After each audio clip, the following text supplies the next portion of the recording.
So guys, meron tayo ditong tanggap na laptop. Ang brand nito ay Synosystem. So yun yung brand. So ang problem nito, keyboard. Nagdadire-diretso, minsan nag-ghost touch.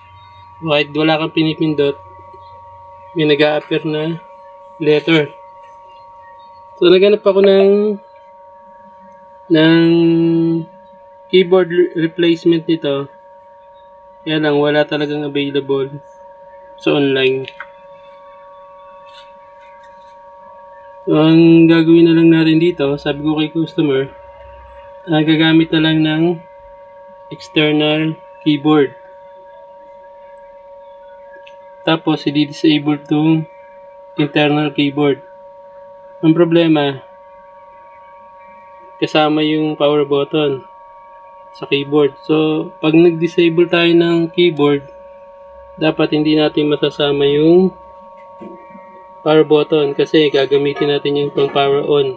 So paano nga ba mag-disable ng keyboard na hindi maapektuhan yung power button? At para magamit din natin yung keyboard na external. Kasi kahit gamitin natin yung keyboard na external, tapos hindi naman natin di-disable tong internal, so hindi rin natin siya magagamit ng maayos kasi mag-click din yung ibang letter dyan. O kaya magdo-double click lang o mag-ghost touch yung mga key. So, ang gagawin natin, disable natin ng hindi naapektuhan yung power button. So, paano nga ba? So, buksan natin.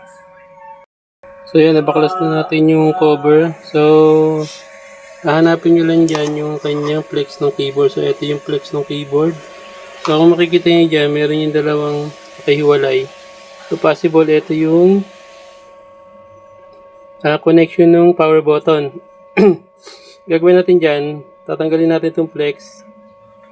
I-disable natin itong ibang connection. So, lagyan lang natin yan ng scotch tape. Wag lang itong dalawang ito. Kasi ito yung power button niya connection. So, yan, tatanggalin natin yan, lalagyan natin ng tape para ma-disable natin yung keyboard. So yan, lagyan na natin yan ng tape, scotch tape, doon sa pinakailalim. Mula dito hanggang doon. So nilagyan natin yan ng scotch tape, maliban dito sa dalawa. So iti-test na natin to kung totally na-disable na yung keyboard. So power on natin yan.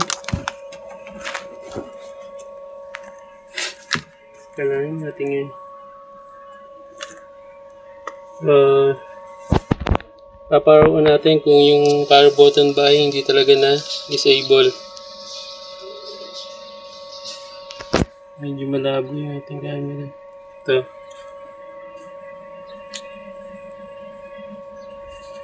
Power on.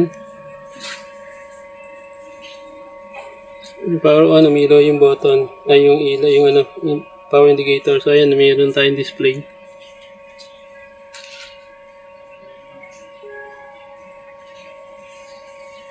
So, ayan, naka-display na. Natin kung magano. So, wala na yan. Ka-disable na itong ating keyboard. Ano, wala na response. Wala na response yung ating keyboard. Maliban na lang dito sa may ito dito. So, yan na. Pero kung magta-type tayo, wala na yan. Disable na yan. So, magagamit na natin yung external keyboard na hindi naglalag at hindi nagdo-double click tong internal keyboard. So, yun lang guys. Final fix ko na yan para magamit na natin. So, yan guys. Okay na po yung laptop. So, hindi na yan naglalag. Hindi na yan nagdo-double click kasi nga dinisable na natin tong keyboard except dito sa power button. So yan, okay na yan. So hindi na yan maglalag. Wala na, naka-disable na yan. So yan, magagamit na ni customer to ng maayos ng gamit ng external keyboard. Kasi nga wala tayong makuha na ganito out of stock kasi wala pang naka-out na keyboard yan sa online. Ang ano nga pala nito ay, ang brand nga pala nito ay Sino System. SS Book 8256. So walang parts tayong makuha. So guys, hanggang dito na lang. Salamat.